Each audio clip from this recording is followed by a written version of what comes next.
Hello दोस्तों, इस video में हम लोग देखने वाले हैं कक्षा 10 का जो मॉडल पेपर है। ध्यान से देखिएगा, विषय विज्ञान का। ठीक है ना। तैयारी आपकी 70 में 70 की एकदम मैं कराने वाला हूं। और ये जो आपके पेपर होगा वो प्री बोर्ड पेपर 2023 और 24 के लिए भी आपका मतलब प्री बोर्ड का भी काम करेगा। ठीक है ना। प्री बोर्ड आपके विद्यालय में होने वाले हैं और यहाँ से ही क्वेश्चंस आपके प्री बोर्ड में भी देखने के लिए भी मिलेंगे। तो बाबू, जिन्हें लोग चैनल पर पहली बार आए, चैनल को सब्सक्राइब करके बेल आइकन प्रेस कर लिया करिए। आपको हमारे चैनल पर, ठीक है ना, आयुष क्लासेस पर ही आपको हर एक चीज़ आपको सबसे पहले देखने के लिए मिलेगा। प्री बोर्ड, अभी आपका प्री बोर्ड में कौन कौन से क्वेश्चन आएंगे, जिस कोड का आप कहेंगे वो सब कोड आपको प्रोवाइड किया जाएगा। तो चैनल को सब्सक्राइब जरूर कर लीजिए। यहाँ से आपका एक थोड़ी सी शायरी है। मंजिल से जरा कह दो अभी पहुँचा नहीं हूँ मैं। मंजिल से जरा कह दो अभी पहुँचा नहीं हूँ मैं।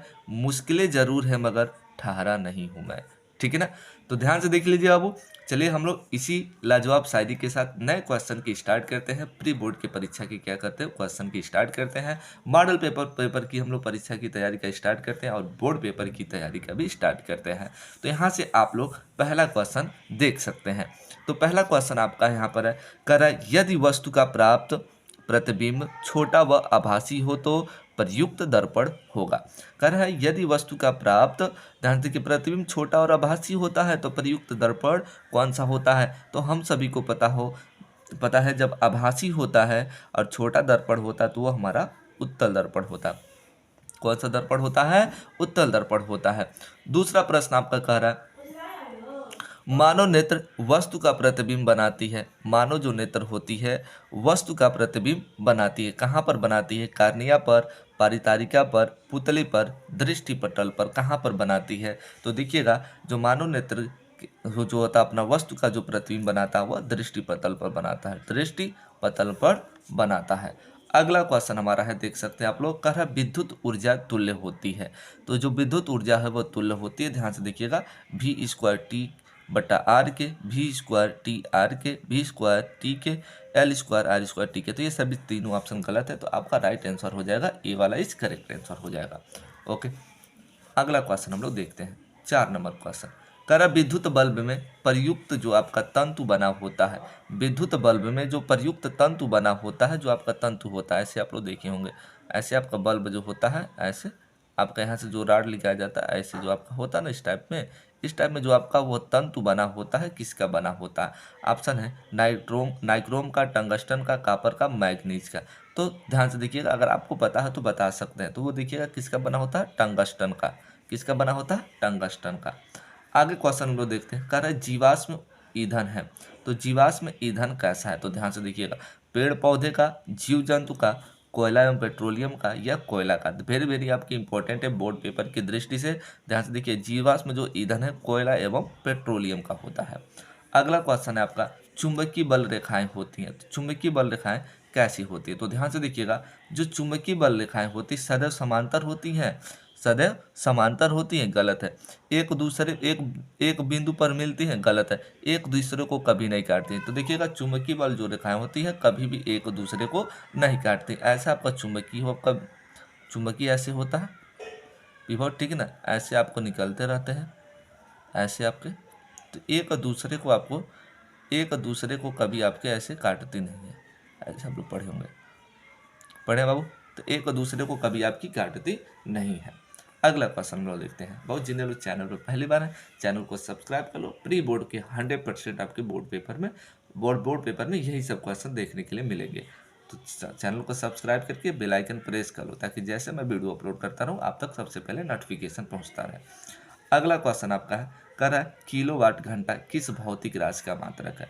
किलोवाट घंटा किस भौतिक राशि का मात्रक है? तो किलोवाट घंटा समय का होता है, गलत है। द्रव्यमान का नहीं, समय जो होता है, समय का जो मात्रक होता है वो सेकेंड होता है, आपको पता है। द्रव्यमान का मात्रक क्या होगा वो आपको पता होगा। शक्ति का भी मात्रक पता होगा। तो ये जो देखिएगा किलोवाट जो घंटा होता है वह ऊर्जा का मात्रक होता है। किसका मात्रक होता है? ऊर्जा का। अगला क्वेश्चन हम लोग देखने वाले हैं। अब देखिएगा 8 नंबर जो क्वेश्चन है, कर कॉपर सल्फेट के जलीय विलयन का पीएच मान होता। कॉपर सल्फेट, तो कॉपर सल्फेट आप लोग पढ़े होंगे। कॉपर सल्फेट क्या होता? CuSO4 होता है। तो कॉपर सल्फेट का जो जलीय विलयन का जो पीएच मान होता है वह क्या होगा? तो देखिएगा, ये जो होगा ऐसे 7 से ये कम है कि अधिक है? अधिक। आपका देखिएगा नौसादर की कास्टिक सोडा के साथ अभिक्रिया कराएंगे तो क्या होगा? नौसादर का जो है कास्टिक सोडा के साथ अभिक्रिया होगा तो क्या होगा? ध्यान से देखिएगा, NH4Cl प्लस नौसादर हो गया, ये आपका कास्टिक सोडा NaOH हो गया। उसके बाद NaCl, आपका यहाँ पर जेड, यहाँ पर जेड के जगह पर आपका क्या आएगा? यहाँ पर जेड के जगह पर क्या बनेगा? देखिएगा आपका जो है NH4 जो Cl है, ध्यान से देखिएगा, जब किसके साथ अभिक्रिया करेगा? NaOH के साथ। तो यहाँ पर देखिएगा, यहाँ के एक आपके अणु, यहाँ से एक आपका नाइट्रोजन क्या हुआ? निकल गया।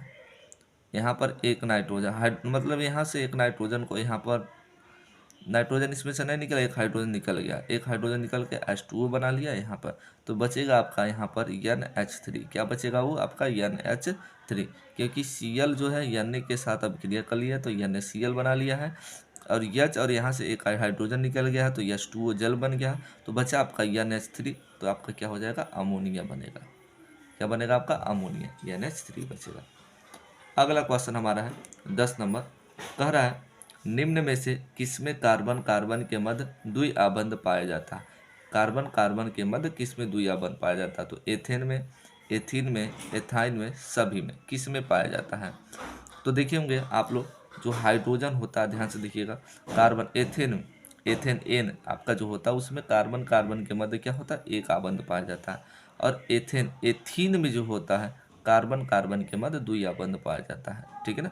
तो एथीन और एथाइन में जो आपका होता है कार्बन कार्बन के मध्य 3 आबंध पाया जाता है। ओके। 11 नंबर प्रश्न का रहा, निम्न में से कौन सी संयोजन अभिक्रियाएं हैं? तो संयोजन अभिक्रिया देखिएगा, ये आपका 1 बराबर 2 बराबर 1 होता है। क्या होता है? 2 बराबर 1 संयोजन अभिक्रिया, ये गलत हो जाएगा। इसमें देखिएगा 2 बराबर 1 है, 2 बराबर 1 को हम लोग संयोजन अभिक्रिया कहते हैं। दूसरा और तीसरा, तो देखते हैं ऑप्शन में दूसरा और तीसरा, ये गलत हो जाएगा। तीसरा और चौथा गलत है, दूसरा और चौथा ये भी गलत है। दूसरा और तीसरा, डी वाला क्या हो जाएगा? सही हो जाएगा। ये हमारी संयोजन अभिक्रिया है। उसके बाद अगला क्वेश्चन देखते हैं। अगला क्वेश्चन हम देखते हैं, यहाँ से आपके 12 नंबर क्वेश्चन से कह रहा है निम्न में से कौन सा कथन सत्य नहीं है? कौन सा कथन आपका सत्य नहीं है? तो कह रहा है सभी धातु कार्बोनेट अम्ल से अभिक्रिया होकर लवण जल तथा कार्बन डाइऑक्साइड उत्पन्न करते हैं, ये सही है, ठीक है ना, ये हमारा सही है। उसके बाद देखिएगा, कह रहे सभी धातु ऑक्साइड जल से अभिकृत होकर लवण तथा अम्ल उत्पन्न करते हैं, गलत है, ये नहीं हमारे उत्पन्न करते हैं, ठीक है ना। कह रहा कुछ धातु अम्ल से विकृत होकर लवण तथा हाइड्रोजन उत्पन्न करते हैं, ये सही है, ये भी सही है। कुछ अधात्विक ऑक्साइड जल से विकृत होकर एक अम्ल बनाते हैं, ये भी सही है। तो कौन सा सही नहीं होगा? ये वाला। तो हमारा राइट आंसर जो हो जाएगा बी वाला सही हो जाएगा। ओके, आगे हम लोग 13 नंबर क्वेश्चन देखते हैं। यहाँ पर कह रहा सूची फर्स्ट में दिए गए प्रमुख रसायनों का सूची सेकंड में दिए गए उनकी सही सूत्र से क्या करिए? मिलान करिए। तो सही सूत्र से मिलान करना आपको। कह रहा प्लास्टर ऑफ पेरिस, तो देखिएगा प्लास्टर ऑफ पेरिस का सही जो मिलान होगा क्या होगा? CaOH2 का होल्ट ऑयल नहीं, CaSO4 इंटू हाफ H2O। तो प्लास्टर ऑफ पेरिस का जो मिलान होता है पहला इसके साथ हो जाएगा, सही है। उसके बाद कह रहा है जिप्सन, क्या कह रहा है आपका? जिप्सन। तो जिप्सन का जो आपका सूत्र होता है देखिए CaSO4 इंटू 2H2O होता है, ये जिप्सन का होता है। उसके बाद विरंजक चूड़ कह रहा, तो विरंजक चूड़ का आपका क्या होता है? ध्यान से देखिएगा, जो सी वाला होता है विरंजक चूड़, विरंजक चूड़ कह रहा है। तो देखिएगा सी का जो जाएगा कहाँ पर? पहले पर जाएगा। विरंजक चूड़ का जो सूत्र होता है CaOCl2 होता है। और बूझा हुआ चूना कहाँ जाएगा आपका? ये पहले पे जाएगा। ओके, तो ये आपका देखते हैं, तो इसमें क्या राइट आंसर आपका कथन में है? क्या आपका कथन सही है? तो यहाँ पर कथन है देखिएगा, पहला जो गया है दूसरे पर, प्लास्टर ऑफ पेरिस जो है दूसरे पे गया, तो दूसरा यहाँ पर मिल रहा है, पहले का दूसरा। बी वाला जो गया वो तीसरे पे गया, तो बी वाला जो आ गया तीसरे पर, विरंजक छूट गया है चौथे पर। तो देखिएगा ये चौथे पर, यहाँ चौथा होना चाहिए था। ओके, ऑप्शन गलत हो गया। और बूझा हुआ चूना को आपको पता है ये होता है, तो यहाँ पर फर्स्ट होना चाहिए, ऐसे होना चाहिए, ठीक है ना। तो ये आपका राइट आंसर होगा। ओके, और कहीं ऑप्शन में आपका पहले का दूसरा दिया नहीं है तो गलत बाकी हो जाएगा। ओके, तो ये आपके 13 नंबर क्वेश्चन हो गए। अब हम लोग देखते हैं यहाँ से उपखंड ग। उपखंड ग में आपका जो पहला प्रश्न कर रहा है, निम्नलिखित में से कौन से समूह में केवल जैव निम्नीकरण पदार्थ नहीं है। तो जैव निम्नीकरण पदार्थ किसमें नहीं है उसको देखते हैं। घास, पुष्प एवं चमड़ा इसमें है।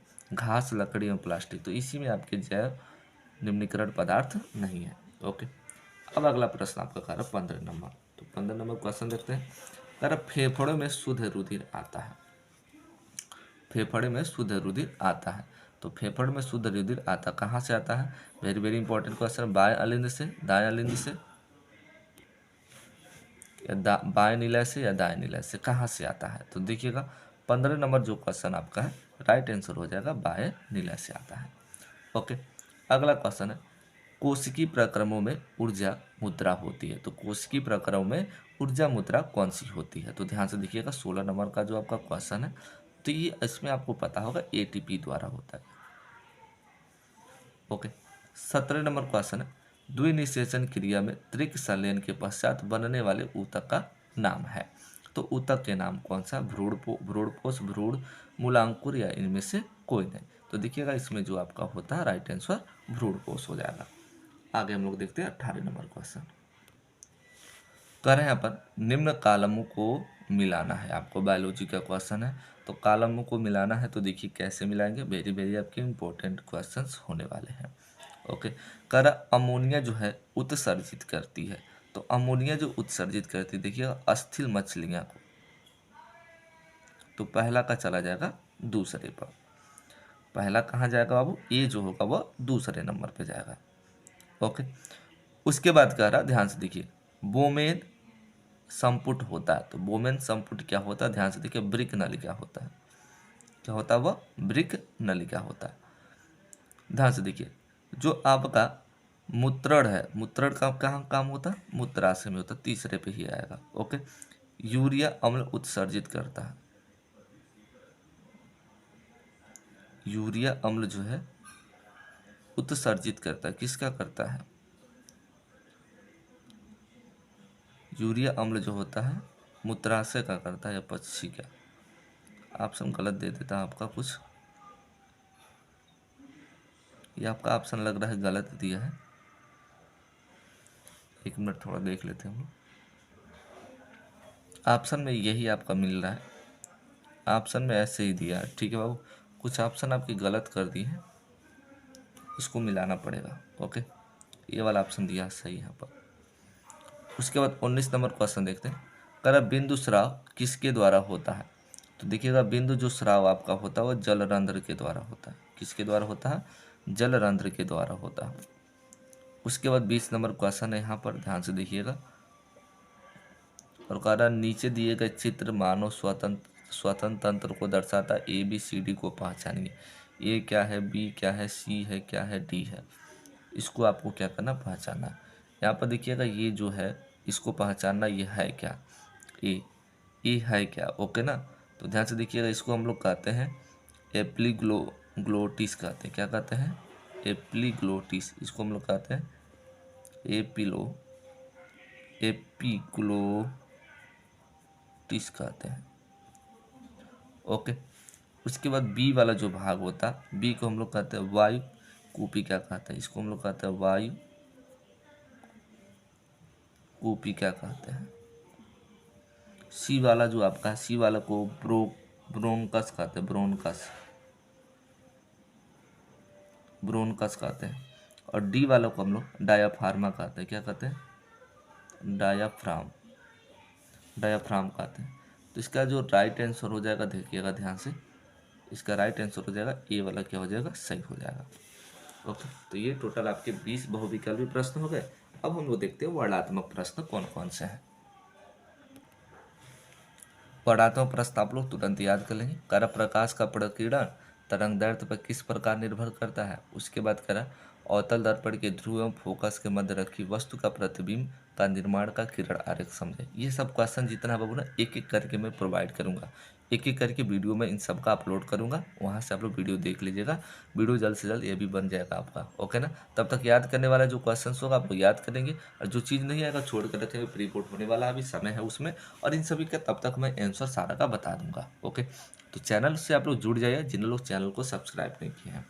उसके बाद क्या रहा, एक विद्युत हीटर की सामर्थ्य 1000 वाट है, तो इसे 40 मिनट तक उपयोग में लाने से कितनी ऊष्मा उत्पन्न होगी।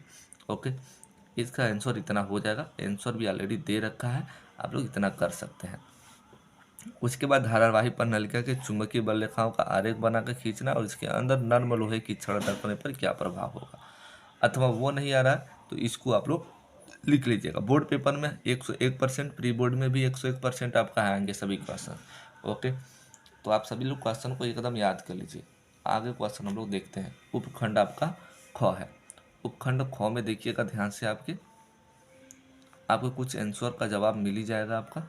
ओके ना, यहाँ पे देखिए कर रहा है निम्नलिखित का यूपीएससी नाम लिखिए। CH3 COO C2H5, तो इसका जो IPSC नाम होगा एथाइल एसीटेट होगा। क्या होगा, एथाइल एसीटेट। CH3OC2 CH2CH3, इसका जो होगा मेथोक्सी एथेन होगा।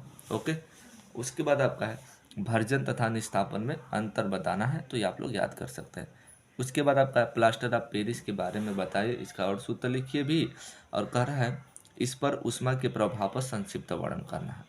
उसके बाद धातु की सक्रियता श्रेणी क्या है, इसकी 2 विशेषता बताना। वेरी वेरी आपकी इंपॉर्टेंट क्वेश्चन है बोर्ड पेपर की दृष्टि से। उसके बाद एथिलीन बनाने की प्रयोगशाला विधि का सचित्र वर्णन करना है तथा इससे संबंधित आपको रासायनिक समीकरण लिखना है। इसके किन्हीं 3 रासायनिक गुणों का भी संबंधित समीकरण देना है। बोर्ड पेपर में 100% आपको आएंगे। ये नहीं आ रहा तो इसको अथवा टिप्पणी देगा, आपको टिप्पणी करने का। यही टिप्पणी बोर्ड पेपर में भी आएगा, प्री बोर्ड में भी आएगा। कारण निम्न पर टिप्पणी लिखिए। क्रियात्मक समूह और कौन सा है देख लेते हैं। उसके बाद आपका एल्कीनो का ओजनीकरण है, समजाति श्रेणी है, एस्टीकरण। वेरी वेरी इंपॉर्टेंट क्वेश्चन है, बोर्ड पेपर में 101% आएगा, हम बता रहे हैं आपको। ओके, सभी क्वेश्चन को याद करो। मनुष्य में पाए जाने वाले धातुओं का प्रकार तथा उनके कार्यों का वर्णन कीजिए।